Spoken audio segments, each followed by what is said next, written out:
আমি ভারতীয় জনতা পার্টিতে যোগ দিচ্ছি এবং এই যোগদানটা আমি শীঘ্রই করব, সম্ভবত 7 তারিখে। এই মুহূর্তে রাজ্যের রাজনীতিতে তৃণমূল বলে যে দলটি আছে সেটা সম্পূর্ণ একটি দুষ্কৃতীদের দল। 24 অব্দি টিকবে নাকি দলটা?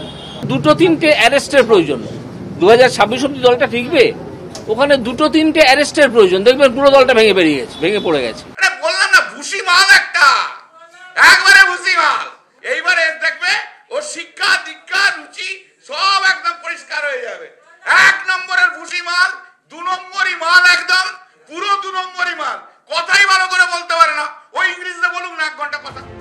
বিচারপতির পদ থেকে ইস্তফা দিয়ে পুরোদস্তুর রাজনীতিবিদের ঢঙে pull hook straight drive square cut মারতে শুরু করলেন অভিজিৎ গঙ্গোপাধ্যায়। পাল্টা তৃণমূল এগিয়ে দিল তাদের আক্রমণাত্মক খেলোয়াড়কে।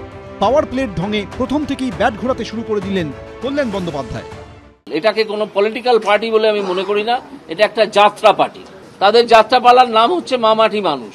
সেখানে যেমন মধুমতালের চরিত্র থাকে, এরকম সব অনেক কিছু আছে সেই দলটি সম্পূর্ণ দুর্নীতিগ্রস্ত দিয়ে তৈরি। আমার মনে হচ্ছে তৃণমূল দলটি যেভাবে নড়বড়ে হয়ে গেছে এবং যেরকম ভেতরে ভেতরে ভাঙছে বিভিন্ন চাপে, তারা নিজেরাই ভেঙে পড়ছে।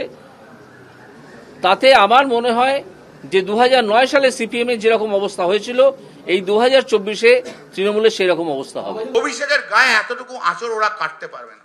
বললাম তো, ওর রাজনৈতিক বাবারা এখন যারা আছে, ও তো অনেকগুলো রাজনৈতিক বাবা এখন অনেকগুলো হয়েছে। একটা তো পা ধরে পড়ে রয়েছে। ও 45 মিনিট 1 ঘন্টা ভালো করে স্পিচ দিক না, একটা দেন বলো, দিতে বলো না ওকে। 4 বছর না করে তো কি বলছে?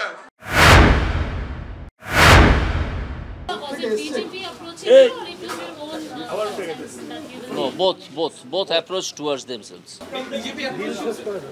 Both sides. I also approached BJP also approached me. উনি যে বিষয়গুলো নিয়ে বলেছেন তার মধ্যে সবথেকে বেশি ইন্টারেস্টিং আমার যেটা লেগেছে সেটা হচ্ছে উনি স্পষ্ট করে একটা সত্যি কথা বলে দিয়েছেন। হয়তো মুখ ফসকেই বলে দিয়েছেন, কিন্তু সত্যিটা বলেছেন বলে আমি তাকে ধন্যবাদ জানাচ্ছি। উনি বলেছেন যে I approach the BJP and BJP approached me. এটা খুব interesting. You have to read between the lines.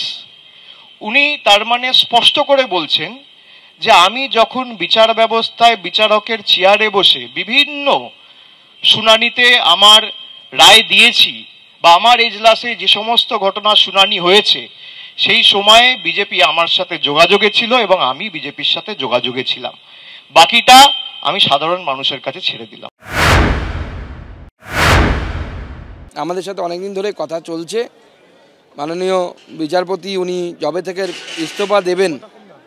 ইস্তফা দেবার পরে আমরা যোগাযোগ করেছি, ইস্তফা দেবেন বলার পরে আমরা যোগাযোগ করি এবং উনি আগ্রহ প্রকাশ করেছিলেন যে বিজেপির হয়ে কাজ করবেন, নরেন্দ্র মোদীর সৈনিক হয়ে কাজ করবেন।